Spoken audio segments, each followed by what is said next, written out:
We plan to conduct sensitization exercises at various ports and inland locations to harvest necessary inputs from stakeholders on how the industry can operate seamlessly with little or no infringement on rights of users and providers of shipping and port services. This is to ensure that all stakeholders are carried along in the process of developing the consumer protection regime, so as to build trust and confidence before rolling out the scheme. As we are all aware, the shipping industry comprises of various players who, in course of daily transaction, are bound to trample and infringe on each other's rights. These players have rights that are spelled out in the FCCPC Act to include, among others, the right to be informed about the quality, quantity, potency, standards and charges and rates of services as the case may be, so as to protect the consumer against unfair trade practices. 2, the right to be assured, wherever possible, access to a variety of services at competitive prices. The right to seek redress against unfair trade practices or restrictive trade practices or unscrupulous exploitation of consumer of shipping services. The right to consumer. One thing we are here for is the consumer.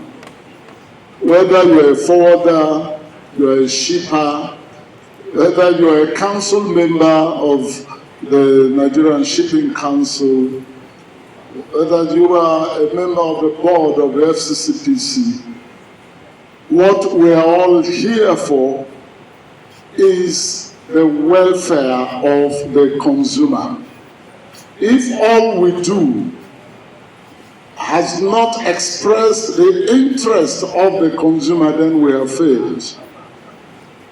So, the first point I'd like to make on this is that in everything we do, let's put the consumer at the heart of the matter we are resolving.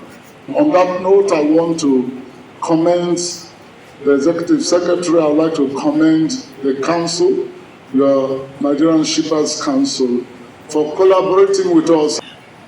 In today's interdependent world economy, businesses and societies depend on efficient clearance of vessel and goods imports worldwide to function.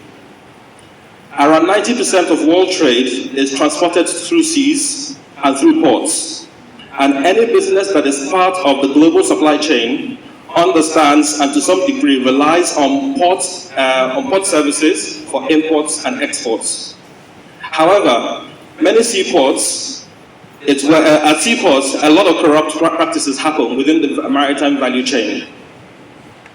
So every day, vessels and cargoes enter ports, and the processes involve numerous stakeholders. And these result in multiple interactions with port officials. And these provide ample opportunities for corruption to happen, especially where port officials enjoy broad discretionary powers. Now, furthermore, ports are an administrative monopoly over an essential public service, and businesses have to depend on this sole source to function.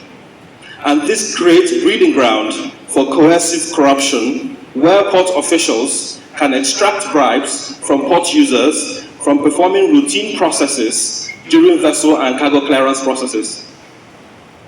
And such corruption constitutes an additional cost on businesses and increases the cost of doing business, the cost to trade, reduces efficiency and productivity, and also increases inequalities in port operations.